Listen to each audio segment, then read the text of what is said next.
国の縦割り行政、あるいは法律の落とし穴、こういったものが露呈したからです。横倉課長、ここまで間違ってないでしょうか。大丈夫ですか。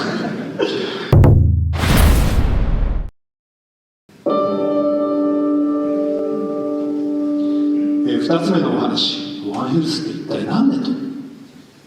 ワンヘルスのワン、これワンワンニャンニャンのワンと思われている方、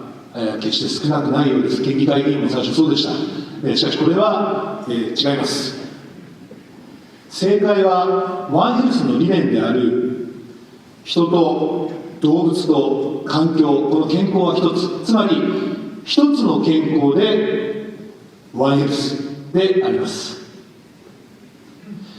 きっかけは今日お越しでもあります日本当時医師会長でありました横倉義武先生、そして日本獣医師会長であられます倉内勲先生という日本でも有数の団体の全国のトップが宮山市と筑後市という、県南でもちょっと片田舎の方から奇跡的に同時に現れたということです。2013年お二人が全国会長に就任後、会話の中でこんな田舎から2人の全国会長が誕生するということはすごいことだと、せっかくだから何かやろうじゃないかという話で盛り上がったそうです。スペイン風邪というものが第一次世界大戦前ぐらいに大流行して大体100年、そろそろ世界規模の人獣、人と獣、この共通感染症が発生するかもしれない。その意味でも人と動物の健康、環境の健全性は一つでなきゃならない。医師会と獣医師会と、そして政治が一体となって対応すべきという認識で一致をされました。これなんと新型コロナが発生するよりも9年も前なんです。これがワンヘルスの大きなうねりの始まりです。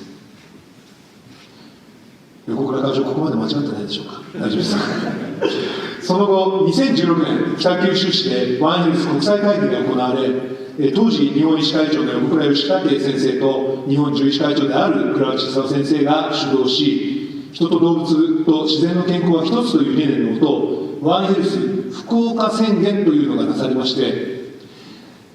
福岡県も服部知事が誕生し、ワンヘルスを重要施策として推進することになりました。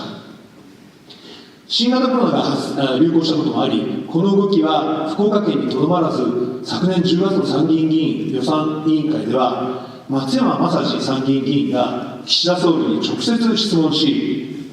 岸田総理から政府としては次の感染症危機に備え、感染症対策を強化する中で全国で先駆けた福岡県のワンヘルスの取り組み、これを参考にさせていただき、人獣共通感染症対策についても引き続き重大な課題として取り組みを進めていきたいと考えておりますという答弁を引き出して、国レベルでも今後の動きが期待されるというところでございます。なぜ国が福岡県の動きを注目しているのか。それは今回の新型コロナのパンデミックにより、国の縦割り行政、あるいは法律の落とし穴、こういったものが露呈したからです。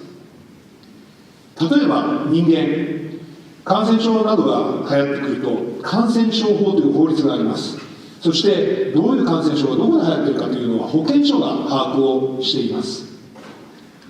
一方、家畜、牛とか豚とか鶏、みんなが食べる大好きなあれですね、家畜動物は家畜伝染病予防法という法律があります。そして、今度宮山市に移ってくる家畜保健衛生所、これ各地にあるんですけれども、こういったところが鳥インフルエンザが流行ってるねとか、トンコレラがあの養豚場で発生したねということをしっかりと把握をすると、感染症が発生した場合の体制が確立をされているんです。ところが皆さん、この網に引っかからないものがあるんです。それ何か。皆さんがお家で飼われているかもしれません。犬とか猫とかペット、愛玩動物ですね。あるいは動物園にいるキリンとかゾウ、こういった検知動物と言われるもの。そしてみかん農家さんたちにとってみれば憎きイノシシとかシカとかですね、野鳥、こういった野生動物、これは今お話ししました人の法律にはもちろん引っかかってきませんし、家畜伝染予防法というのは、伝染病予防法というのは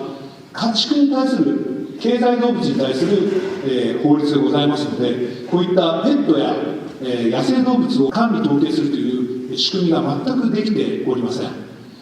ですから鳥インフルやトンコレラ、これは野鳥とかイノシシ、こういった野生動物が媒介となって多くの養鶏場の鶏が殺処分されたり、養豚場の豚が殺処分される事態を巻き起こすんですけれども、全くこれに対して、国や県は統計的なものを持ってない。あるいは皆さんの馴染みの深いインフルエンザ、今流行ってますね。インフルエンザがあって、これは中国の奥の方でコウモリ、こういったものが野生動物と人間の間を行き来する、そういった感染症であります。今の法律制度はそういったものをきちんと把握できる体制ではない。福岡県が目指すのは、そういった感染症の動向を人間と家畜だけではなく、野生動物、ペット、展示動物まで広げて、包括的に